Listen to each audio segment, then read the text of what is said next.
Adam here with Brooksaw Antiques. Today we have this 1962 Olivetti Lettera 22 vintage ultra portable typewriter made in Italy. I'm going to show you how to use the functions and make sure they all work. One of the most iconic typewriters of all time and one of the best typewriters of all time. This won an award, I think in 1955, somewhere around there, for the best technology in the last 100 years or the last century, something like that. Very unique, modern style typewriter, and it's really compact. It's just a marvel in technology at the time. It still is today. It feels like a modern typewriter, and it was made in 1962. These are your paper support arms that flip up from the back, and this is your left margin, this is your right margin. I'm going to set this left one on 0 and the right one 75. You just push them down to move these, and they lock into place. And this is the paper bale that sits on top. It's got 2 adjustable rollers and a scale.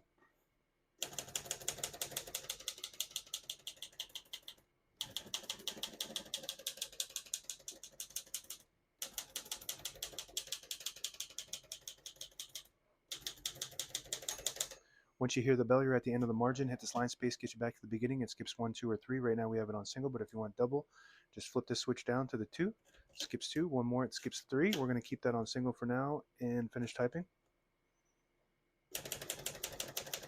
As you can see, all the keys type nice and none of them skip or stick. I'll type a sentence in red on the next line and switch from black to red. There's a switch on the right side here. Flip that all the way down to the red indicator. It prints the bottom portion of the ribbon. When you have it in the middle, it doesn't print any ink at all. It just leaves a stencil for copying purposes. When you have it up top, it prints the top portion of the ribbon, which is black. We're going to move that down for red.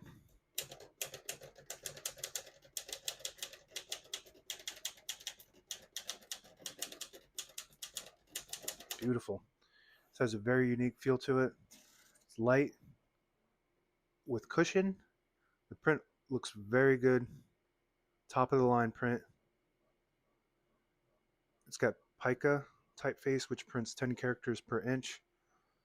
And it's super smooth. The feel of this typing on this is smooth, light, and cushiony. And this is a little bit less light than the Lettera 32. The Lettera 32 is just ultra light. Like you barely got to touch those things for them to print. So a lot of people do kind of like this one better because it's less touchy.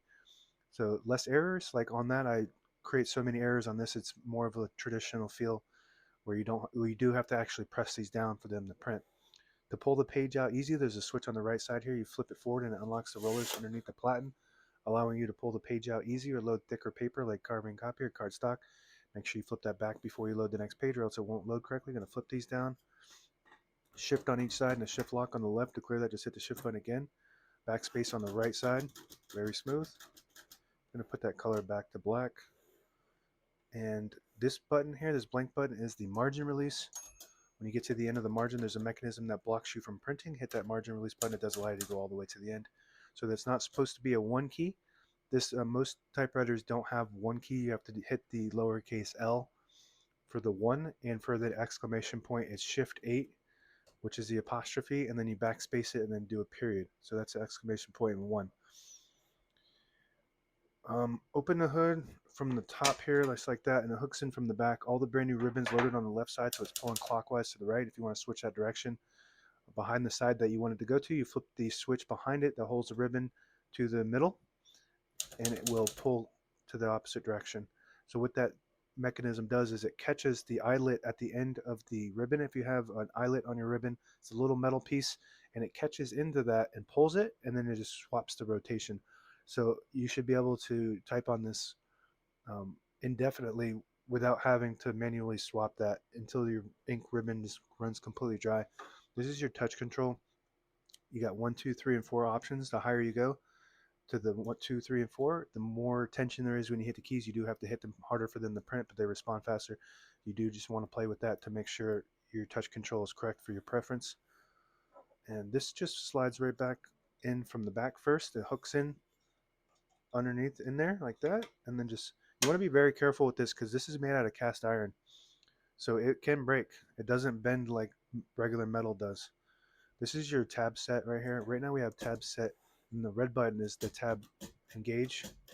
So right now we have tab set at 10 space intervals, so I'm just going to go through and clear each one of them by pushing this up.